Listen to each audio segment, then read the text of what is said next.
Labadiena, gerbiami kanalo žiūrovai. Su jumis laida Pašnekesiai su Adu Jakubausku. Kviečiu spausti patiktukus, prenumeruoti mūsų kanalą ir dalintis grupėse. Na, o mes pratęsėme labai įdomią laidą su gerbiamu Arūnu Dovydaičiu apie Lietuvos kiną. Gerbiamas Arūnai, sakykite, prašau, priartėjom dabar prie nepriklausomos Lietuvos, prie 90 metų, kada nuo 90 metų turbūt kokių 94-95 metų buvo pakankamas štilius, Lietuvos biudžetas nerado pinigų, kultūros ministerija buvo neturtinga, praktiškai kinas labai silpnai vystėsi, bet vėliau atėjo toks renesansas kino ir lietuviai tapo dažni dalyviai Kanų, Venecijos, Berlyno festivaliuose. Gal pasišnekėkime apie tai.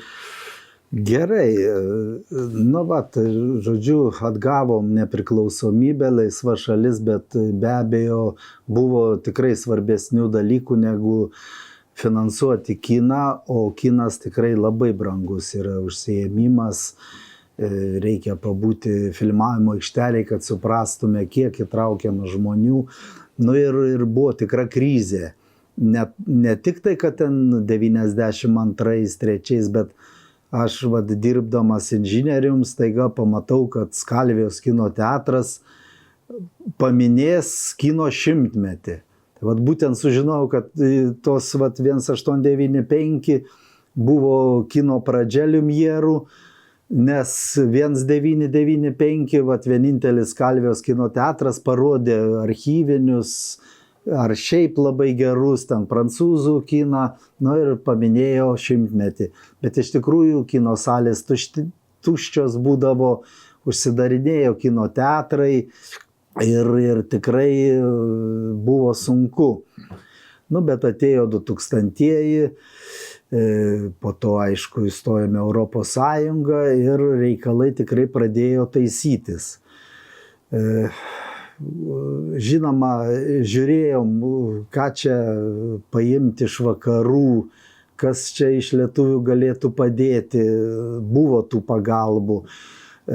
Netiesiogiai, bet aišku, orientuotasi į Joną Meką, kaip tokią garsią asmenybę, pripažinta. Tačiau kaip toks kino kritikas, gal kabutėse mėgėjas, turiu pasakyti, kad puiku, jog Jonas Mekas tiek garsina Lietuvą, bet kino atgimimui tiesiog jis yra unikumas toks, kad nepakartojamas. Ir jeigu labai rekomenduočiau pasižiūrėti jo kiną, tai gal ir supyktų žmonės. Tikrai nedaugelis suprastų jo filmus, nes susidaro įspūdis, kad jis filmuoja, ką mato, kas yra dabartyje. Pagauna unikalių kadrų. Pavyzdžiui, kai 2001 metais griuvo tie dvyniai po teroro akto, tai jis greta kažkur ant stogo pasistatęs kamerą filmavo visą šitą. Ir žinoma, žavi jo ryšiai su ypač garsiomis asmenybėmis. Tai tokio avangardo tėvu Andy Warholu jie buvo draugai. Draugavo su truputį garsesniu pasaulio mastu lietuviu Jurgiu Mačiūnu, kur taip pat savo menu garsino ir Lietuvą, ir save, aišku. Ir kas be ko, ypatingai, kad pažinojo, bendravo su Johnu Lennonu ir jo žmona Yoko Ono. Bet kinui kažkokiu tai kaip tėvas, kaip flagmanas, vargu ar. Jis yra avangardinis, atskiras, kur reikia žiūrėti, gana atlaidžiai žiūrėti, nesistengtant suprast, surišti. Ir savotiškas ten įspūdis jo filmų.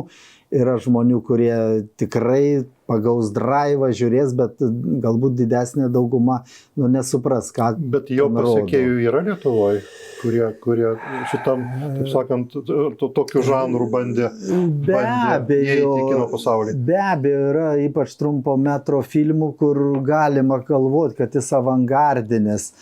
Ir pavyzdžiui, tokie vienos ryškiausių žvaigždės kaip Ignas Jonynas, Marija Kaftaradzė, jie pradėjo nuo trumpų filmų ir kur buvo to tokio apie gyvenimą pankišką, čia tą Vilnių, čia ir daugiau sukurta, bet, gal jie iš savęs daugiau, taip sakyt, kad čia jie žiūrėjo Meką ir kūrė savo kiną, taip nelabai. Paskui galėsim paminėti kitus, kurie gal įtaką tą galėjo ir daugiau padaryti, nors reikia pripažinti, kad lietuviškas kinas atgimė savaime, atradus finansavimo šaltinių, nebūtinai tai kultūros ministerijos įstaigos, tiesiog dabar taip susidėjo, kad jis atgimė. Gerbiamas Arūnai, anksčiau 1-2 pastatydavo filmus, kiek dabar pastato? Dabar galima sakyti, kad iki 10 pilnametražių filmų pasirodo. Kino pavasaris, Skanorama, sakykime, po kokius 4 parodo, kiti atskirai, be tų didžiųjų festivalių, tai iki tiek, vienais metais gal 6, kitais iki 10. Ir tikrai norėčiau paneigti nuomonę, kad lietuviškus kinas prastas.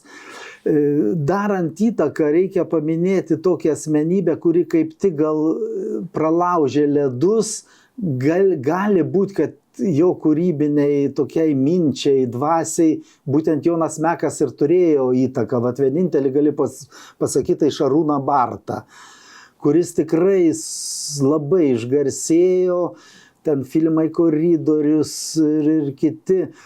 Ir masinis žiūrovas tikrai jo nepriėmė, dėl to, kad sudėtinga struktūra, labai ilgi kadrai, statiški kadrai, nejudama kamera, rodoma, kantrybės trūksta žiūrėti. Gal dėl to susidarė įspūdis, kad filmai lietuviški sunkus, toks žodis atsiranda žargone grūzinantis. Jie turi daug psichologizmo, reikia vertinti. Tai dabar šiandieną tai tikrai ne taip. Yra tokių filmų, jie nesunkus, jie verčiantis pamastyti, susikaupti, panalizuoti, kodėl tie veikėjai tokie, kodėl jie taip elgiasi. Bet tai nėra taip sunku. Ir jau nekalbant, kad atsirado grinai pramoginių filmų, tik tai turi žiūrovas atskirti, ką žiūrėti. Vat aš apie tai irgi norėsiu pasakyti, nes tai tam tikra tokia fobija, ne fobija, vat, neatskirti, kur tikra meno kūrinys, o kur, atsiprašant, yra chaltūra. Tai vat Šarūnas Bartas pirmasis, bene po 2000 jau prasidėjus 21 amžiui, jisai statė daug filmų, dabar biški taip jau nurimo ir jo filmai pasidarė tokie truputį racionalesni, daugiau siužetiniai, bet tuo pačiu ir išugdė daug jaunimo. Tame lygiagrečiai vystėsi ir dokumentinis kinas. Netgi, sakyčiau, jie pirma vaidybinio kino. Tai Arūnas Matelis, Janina Lapinskaitė. Taip, Audrius Stonys būtinai. Ir tiesa dar, jeigu žiūrėt vaidybinę, tai Janinos Lapinskaitės vyras Algimantas Puipa. Vienintelis, kuris iš 90-mečio kartu su jaunimu konkuruoja dabar ir prieisim, kad kartais tas jaunimas žiūrovas galvoja, kad čia jau aktoriui truputį virš 70 ir čia negali būti kažko įdomaus, bet tai yra klaidinga nuomonė. Tai Henriko Šablevičiaus tie mokiniai, jie galbūt pirmieji parodė, kad lietuviškas kinas labai pajėgus festivaliuose ir Arūnas Matelis toks, sakyčiau, yra dabar pora vaidybinių filmų, kurie gal prilygsta savo tarptautiniu pripažinimu ir apdovanojimas, bet jo filmas prieš parskrendant į žemę, jo sukėlė tokį susidomėjimą, kad pasiekė Holivudą ir ten Holivudo režisierių gildija pripažino geriausių filmų savo. Tai čia neįtikėtinas įvertinimas. Aišku, turėjo, kaip ir visada kinas, tokių praktinių, ideologinių dalykų. Ten rodoma maži vaikai, labai jautriai sergantis onkologiniam lygom ir tiesiog baisu žiūrėti Santaros klinikos koridorius, kurie apleisti. Tiesiog nekaip atrodo, aš nežinau, ar jau buvom įstoję Europos Sąjungą, ar dar nebuvom, reikia pažiūrėti metus filmo. Tai, man atrodo, filmas paspartino remontą, kad dabar jau tokio filmo nesukursi. Dabar ten viską blizga ir tikrai tarptautinio lygio gydymo įstaiga pagal vaizdą ir visą įrangą. O tada parodė, kad ir tie dar padidino jautrumą to onkologinių ligonių ir ypač Arūnas Matelis.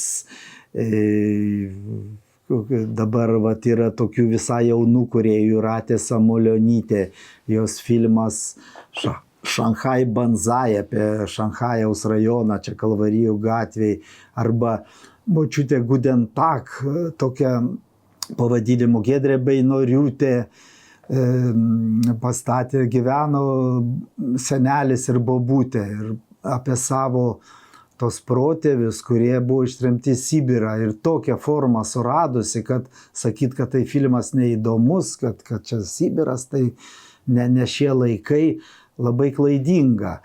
Ir dar gal kokį atsiminsiu, pavyzdžiui, šiemet televizijos veidas, puikiai žinoma Aistė Stonytė pristatė filmą Mamutų medžioklė. Ir aš nežinau, kiek lažinčiausi, kad nuėjęs žmogus po seanso pasakytų, ai, buvo neįdomu, buvo nereikšminga. Tai tiek talentingai padarytas kinas, apdovanotas dabar sidabrinė gervė, kad tiesiog reikėtų reaguoti, pamatyti. Aš taip kalbu,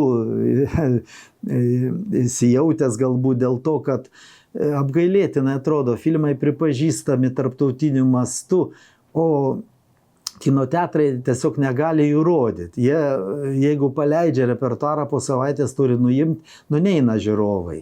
Dabar tokie laikai, kad jeigu vienas tu būsi salėje didžiuliai, bus rodomas filmas. Anksčiau ten turėdavo gal 15 žmonių būtinai susirinkti.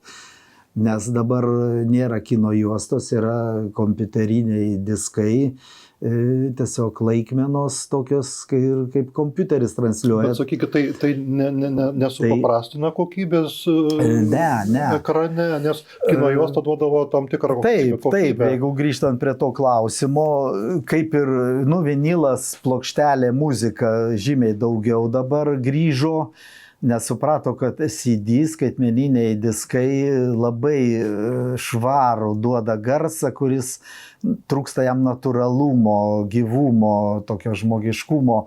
Taip ir su ta truputį skaitmena, kuri labai spalvingai, gražiai rodo, bet žymus režisieriai, kurie gali turėti geresnį finansavimą, pafilmuoja kartais juostoje, kuri tokias natūralesnės truputį spalvas duoda. Tačiau kalbėt, kad vėl grįžimas būtų prie juostos, labai abejoju, nes tiek mūsų kūrėjų atsirado, kad tikrai tas filmavimas tapo pigesnis.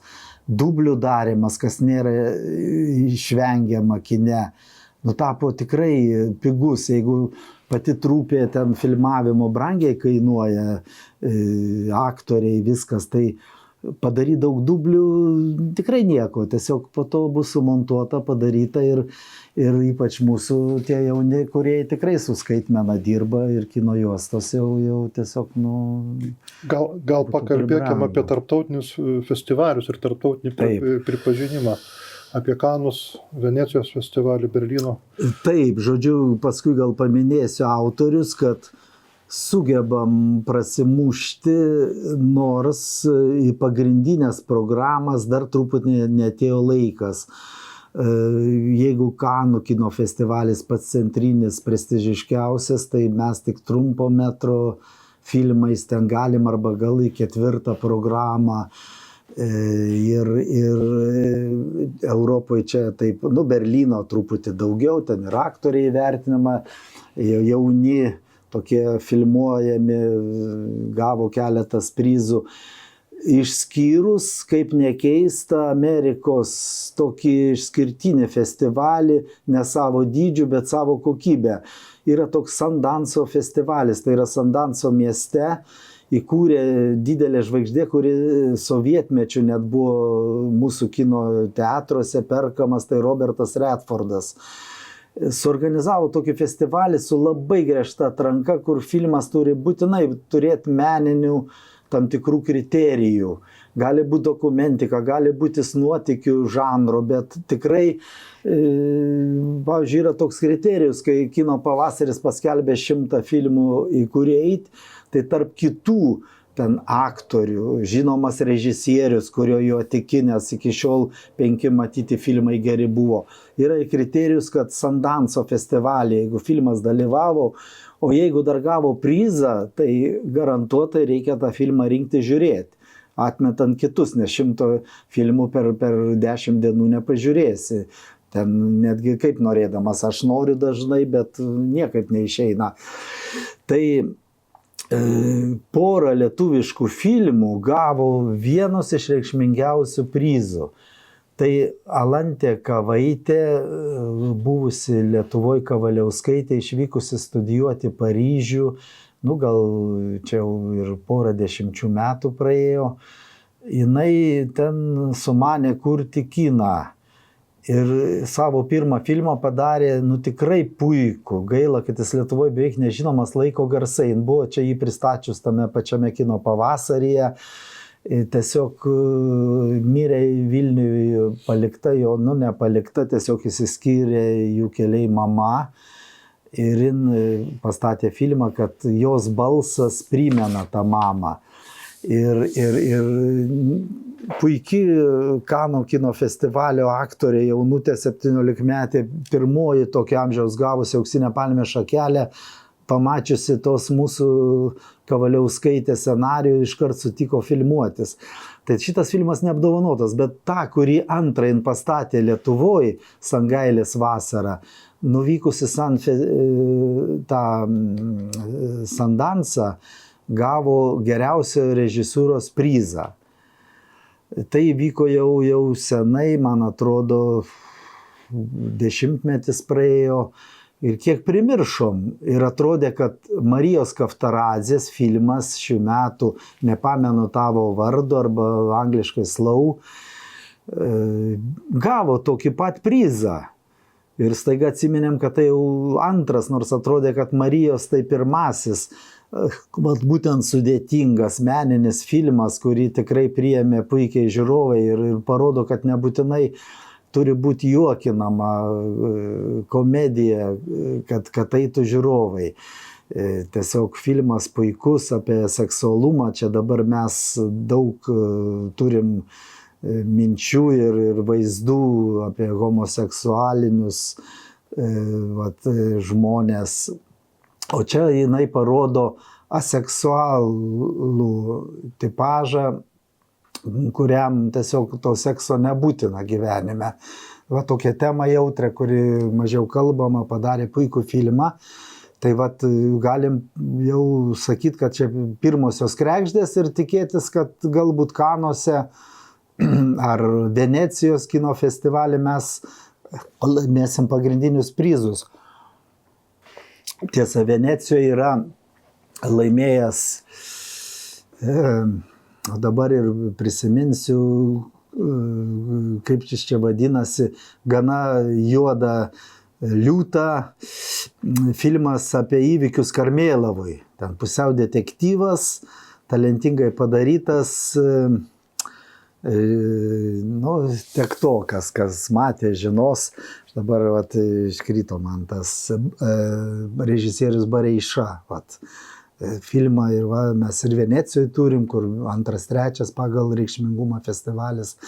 Ir grįžtant, kad labai neužtęsti, jauna karta atsirado. Minėjau Mariją Kaftaradzę.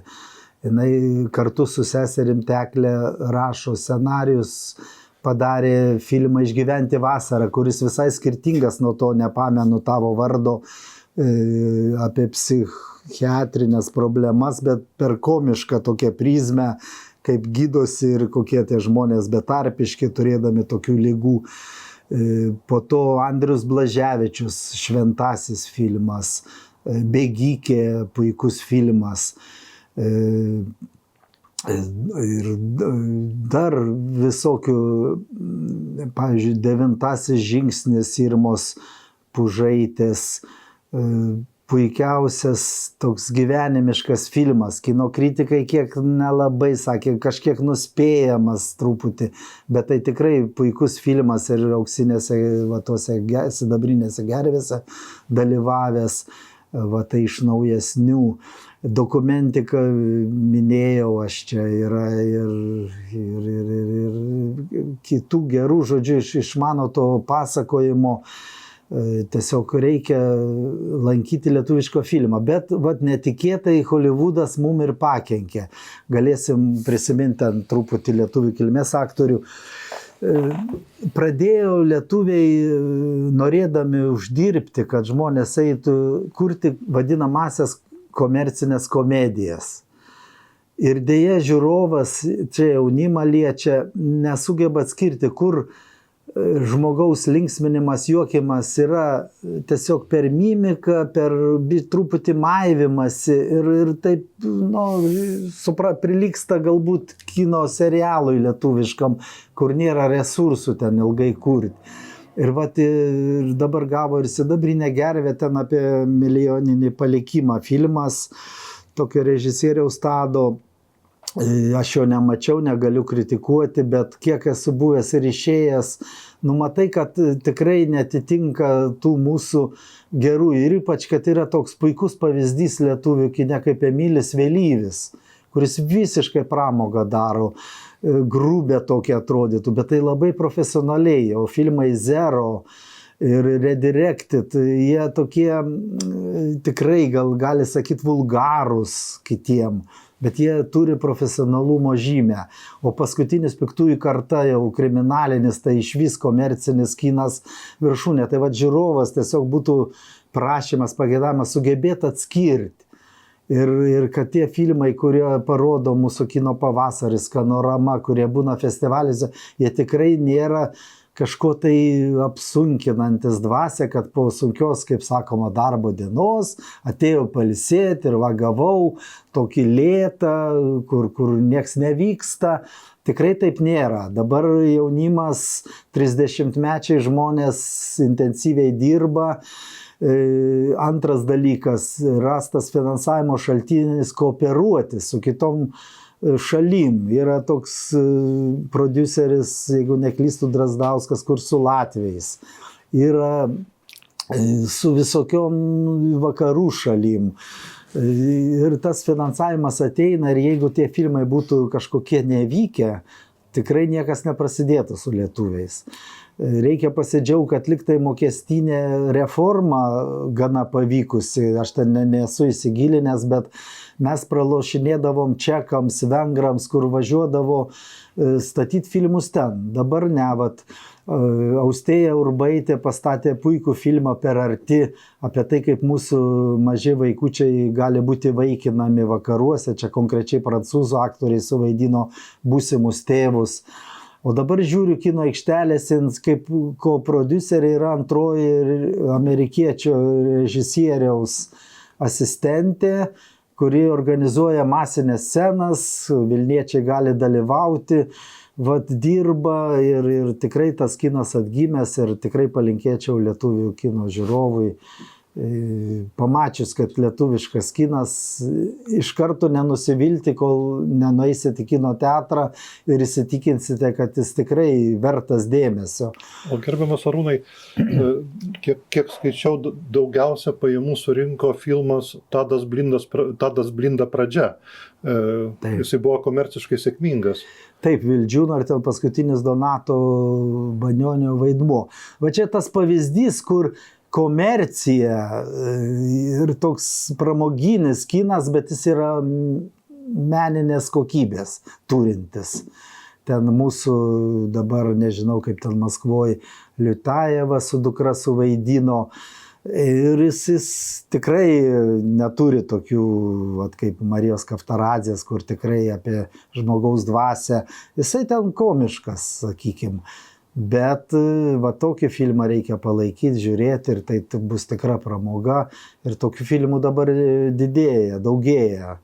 Ne viena Milis Vėlyvis čia, kuris... O kokios tendencijos lietuviškam kine? O čia sunku, čia tendencijos yra jų originalių scenarijų kūrimas ir tiesiog vat, kiekvieną kartą vis kitaip. Pavyzdžiui, Marija Kaftaradzė daugiau tokia psichologinė pusę, nes aš žinau, kad jos mama yra žymi psichologė, o tėtis kino režisierius buvo Sakartvelas, tai užtat dukros abi ir dirba kine, ir ypač sėkmingai, talentingai. Tai, kad ten per tą prizmę, jeigu pirmas tai apie ligonius tos srities, kurie vyksta prie jūros į Palangą, bandydami atgauti dvasinę ramybę, pasigydyti pas labai žymę psichologę. Ten aš net žiūrėjau, kad režisierė turi minti net gal savo mamą. Vat, tai jau toks tiesioginis, tai dabar apie tą seksualumo problemą, čia jau tikrai žmogaus vidų ir čia jokios ligos, psichologijos tokios konkrečios nėra, tiesiog tokia natūra galbūt žmogaus. Vat, kūrė toks, vat, Andrius Blaževičius ten pastatė Šventasis, irgi toks apie šeimos santykius, ten Marius Repšys ypatingai gerą vaidmenį suvaidino, ten ta pati Marija Kaftaradzė scenarijų labai jau prisidėjo rašydama. O Bėgikė jau visai kitas, garsaus mūsų teatro aktoriaus Jakšto dukrytė filme bėga, bandydama išgelbėti savo draugą, ten kažkokie tai reikalai, jau ir primiršau tiesiogiai, bet tai filme bėgama į veiksmas, nėra taip, kad arba paimkim išeivio, vat, Amerikoje užaugęs Tomas Vengris.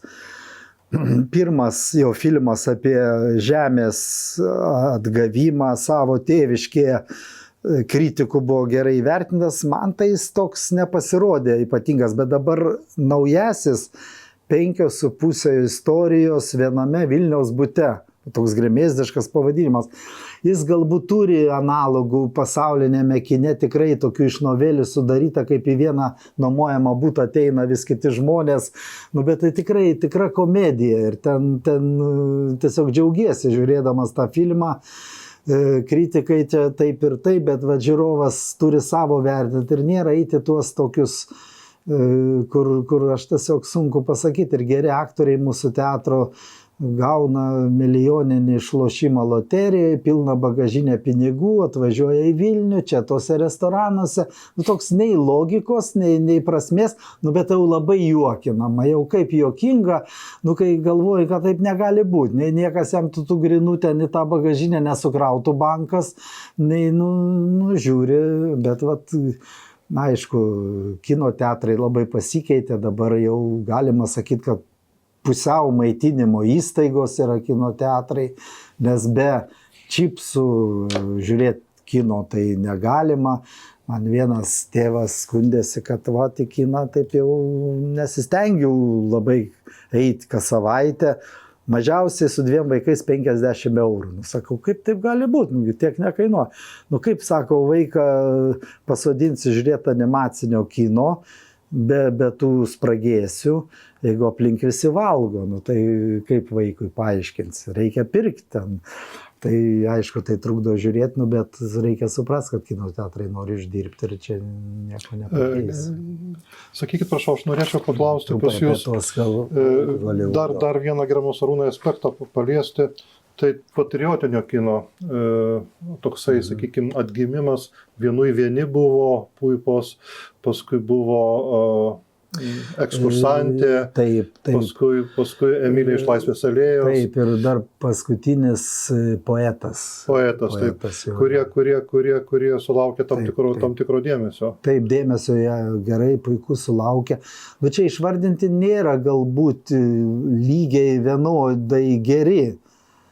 Bet, pavyzdžiui, poetas, kokius jūs dar čia paminėjote. Vienui vieni, vienui vieni ten biški toks liktai biški komplikuotas, bet irgi nereikia įsivaizduoti, arba Nova Lituanija Karolio Kaupinio yra irgi toks apie Lietuvos istoriją, tikrai buvo toks veikėjas, kuris galvoja Madagaskarą Lietuvą perkelti. Irgi nereikia įsivaizduoti, ypač naujesni, kad čia agitacija, kad čia politika, kad auklėje, kai buvo sunku, čia kai trėmė į Sibirą, kai partizanai kariavo, poetas apie Kostą Kubilinską. Mūsų istorija tokia gaunasi dviprasmybė labai liūdna, kad ypač talentingi žmonės, poetai, kenčia šiais laikais, kad atsiskleidžia jų juodi darbeliai. Vienas dalykas Salomėja Nėris, Petras Cvirka, kitas dalykas, aišku, Kostas Kubilinskas, kur tikrai buvo išdavikas ir galbūt galėjo to išvengti, bet taip jau susiklostė jam. Ir tų eilėraščių, kurie super talentingi, dabar niekas nenorės gal prisiminti. Bet filmas apie tai poetas, man atrodo, kad ten koks režisierius, dabar neprisimenu, nesvarbu. Puikus, jis gerai žiūrimas ir dar, kad neužmirščiau pasakyti prie viso tų kalbų, kad yra tokia adresas internetinis kinofondas.lt. Tai tie gerieji filmai, kurie buvo minimi mūsų klasikų Vytauto Žalakevičiaus mokinių, tai tikrai nemokamai arba ten iki €1,5 kainuoja ir ten Žebriūno Paskutinė atostogo diena, Gražuolė, nekalbant apie Velnio nuotaką, galima tikrai pasirinkti ir pažiūrėti. Naujesni gal ne, bet tokie kaip poetas arba Vienui vieni, kuris jau yra praėję keletą metų. Skrydis per Atlantą. Taip, čia iš anos kartos Raimundo. Galima pasižiūrėti, tikrai, o naujesni tai yra Žmonės cinema.lt, ten šiek tiek brangiau, ten iki €5, gal ir už €3 galima. Jeigu praleidote, kaip sakiau, mažas lankomumas ir jų repertuare nėra, tai reikia eiti. Arba paskutinis lietuviškas, pats naujausias filmas, tai yra Romo Zabarausko Rašytojas. Įdomi mintis, pasikvietė 2 nebejaunus amerikiečių aktorius, kurie šiek tiek Niujorke pavaidino save. Ir pristatome situaciją, kad mūsų kovų dėl nepriklausomybės metais 90-ais jie buvo kaip ir pora ir po to gyvenimas išskyrė. Vienas Niujorke mokslininkas, o kitas čia likęs. Ir jie atvyksta į Niujorką pagal scenarijų, nors aišku filmuota Lietuvoje, bute ir kalbasi. Ir režisieriui Romui buvo tiesiog iššūkis užsieniui rodant, kad ir amerikiečiam, kaip suprast, ką jie čia veikia per tuos sąjūdžio metus ir kodėl išsiskyrė. Tai ten yra tokios tam tikros didaktikos, kad aiškina, kad čia mes kovojam, dabar taip ir taip. Kas lietuviui gal nelabai aktualu, bet šiaip filmas puikus, aktorių vaidyba puiku ir jeigu ten yra daug tų jų kalbėjimo, tai puikiausia muzika. Parinko ir čia pavyzdys jauno režisieriaus Romo Zabarausko, kad pirmieji filmai, nors jis studijavo Paryžiuje, po to Niujorke, tikrai buvo režisūrinių aspektų nelabai stiprus. Ten daug tokios kritikos galima pareikšti, ne viena tokia lyčiai, ar kaip čia pasakyti, ten daug tokio blaškymosi, deklaracijų savo pažiūrų. O dabar aiškus tobulėjimas. Filmas Rašytojas tikrai vertas dėmesio, jau irgi, man atrodo, apleido ekranus, bet tai vienas iš daugelio. Gerbiamas Arūnai, ir paskutinį klausimą, kurį šiandieną norėčiau užduoti jums, tai apie lietuvių pėdsaką Holivude. Gal galėtumėte trumpai? Nu ką čia, gal reikėtų ir ruoštis, žiūrėti ir Wikipedijas, gal rastume daugiau, bet tų aktorių... Čarlzas Bronsonas. Ypač lietuviai tai dar tiek neturi, kaip kad galim sakyti, netgi ir Čarlzas Bronsonas jį lietuvių sunkoka vaidinti, Karolis Bučinskis, Karolis Dionysas Bučinskis, jo pavardė, faktiškai litvakas, kaip ir Šonas Penas, 2 kartos karo laureatas. Yra litvakas, man atrodo, Jisai turi totoriškų šaknų, Bučinskis. Jo, Karolis Bučinskis turi totoriškų, bet šiaip buvo vienas iš tėvų žydas iš Druskininkų, mama gal neprisimenu. Ir kad totoriškų tai abejonių nekelia tokia išvaizda ir to savo fotogeniškumu jis užkariavo pasaulį ir pagal žvaigždiškumo laipsnį tai jis tikrai prilygo dabartiniams Bradui Pittui ar Leonardo DiCaprio. Jo tipažas buvo toks, kad paprastai papuldavo situacijas, kad skriaudžia ar tai šeimos narius jo ir tie skriaudikai tiesiog susiduria su Čarlzu Bronsonu, kuris ar tai buvęs policininkas, ar karo jūreivis, nu ir pradeda keršyti, tokie gana banalūs, bet tokie aktoriai gimė jie laiminga žvaigždė. Netgi toks žymus prancūzas kaip Alenas Delonas nebūtų jis toks puikus aktorius, nes jis pabrėžia, koks aš gražus kiekviename epizode. Jeigu nebūtų keletą ypatingai žymių, ypatingai genialių režisierių jį filmavę pagrindinėse vaidmenyse. Taip atsitiko ir su Čarlzu Bronsonu, kad kai susipyko su Clintu Eastwoodu, Sergio Leone, toks mano pats mylimiausias režisierius, spageti westernų statęs. Jis būtent pasikvietė Čarlzą Bronsoną kartą laukiniuose vakaruose ir tada išgarsino. Po to pirmasis amerikietis Čarlzas Bronsonas, kuris buvo pakviestas į Europą ir Prancūzijoje vaidino filmuose kaip amerikietis skleisdamas. Ir ten tokie režisieriai kaip René Clementas ar Hermanas suvaidino jis ir su Alenu Delonu, Lik sveikas draugė vadinasi, nuostabus pagal Sebastiano Žaprizo filme, arba Lietaus keleivis su Marlene Jobert, René Clemeno filme. Tai išgarsino Čarlzą Bronsoną ir padarė jį žymiai intelektualesniu negu jis vaidinamas tą purviną Harį, tokį policininką, kuris keršydavo. Va, ir išgarsinu, ir netgi galiu tokią anekdotišką situaciją papasakoti, jeigu žiūri vyresni žiūrovai, be abejo atsimena Vladimirą Visockį, tai rusų ir sovietinio kino ikona, bardas, palikęs nepaprastai ryškių dainų, kur dabar tiesiog rusai turėtų paklausyti ir apie jeigu jie nejaučia, kad turėtų priešintis tai politikai, kuri vykdoma. Tai vat Vladimiras Visockis, jis, kadangi buvo super žvaigždė Rusijos kino, sugebėdavo išvažiuoti truputį į Europą, tekdavo jį išleisti. Ir jis ten tiesiog susitokė su garsia aktorė Marina Vladi. Tai Miunchene jiem įvyko toks įdomus atvejis. Jie važiuodami mašiną žiūri, kad toks kaip šešėlis stovi žmogus ir atpažįsta Čarlzą Bronsoną. Nu be abejo sustoja ir Vladimiras Visockis labai intensyviai eina ir nori pasveikinti Čarlzą Bronsoną, tai jo dievaitis yra. O Visockis be abejo, tai yra Čarlzas Bronsonas be abejo nepažino Visockį ir pagalvojo, ir netgi tam tikrų literatūrai sako, kad užriko fuck you, žodžiu, pasiuntė.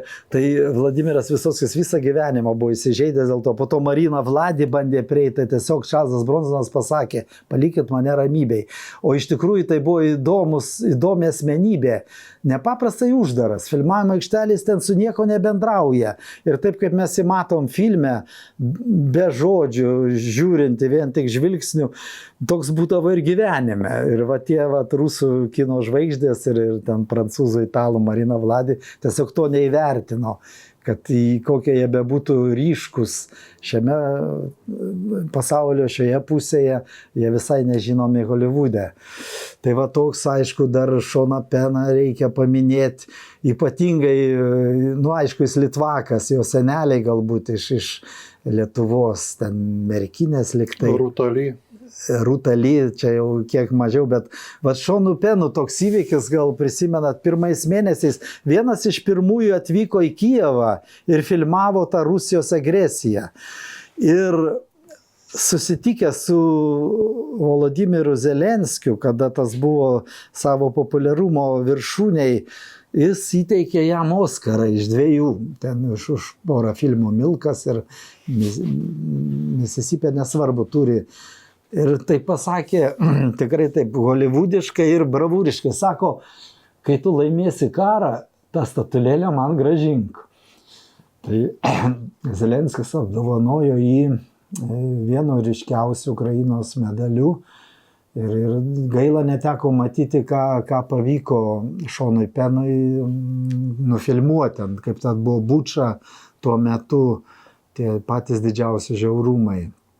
Va, ir Rūta Lee be abejo įdomesnė tuo, kad jin buvo Vilniui, demonstravo savo amerikietišką tokią natūrą, labai žavingą, bet tai yra antroji mūsų lietuviškų šaknų turinti, tiesa lietuviškai šneka, nors sako ir Karolis Bučinskis, Bronsonas mokėjo, kurie turi Holivudo tas žvaigždes į savo delną, į idėją, tai Rūta Lee ir Bronsonas. Ir džiugu, kad porą režisierių kūrė dabar lietuvių, Tomas Vengris ir dabar gal Sudeikis. Sudeikis tai aktorius, bet antrą filmą pristatė apie menstruacijas, nejau žiūrėti, nes nemačiau rekomendacijų ar vyram tai reikia, ar ten vien moteriškas. Tai ten irgi amerikonė, išvykus tiesa Lietuvaitė, ten jau gal 25 metus ar kiek ir kūrė filmus apie amerikonių ponės, žodžiu, irgi garsina Lietuvą, nes vis tiek visi žino, kad tai lietuvių kilmės. Ir ten tos filmus rodo.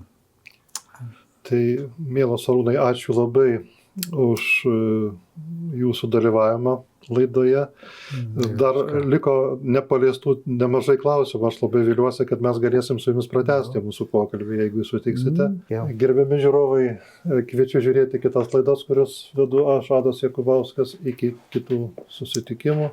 Ačiū, gerbiamas Arūnai. Ačiū. Politinė reklama apmokėta iš Lietuvos valstiečių ir žaliųjų sąjungos politinės kampanijos sąskaitos.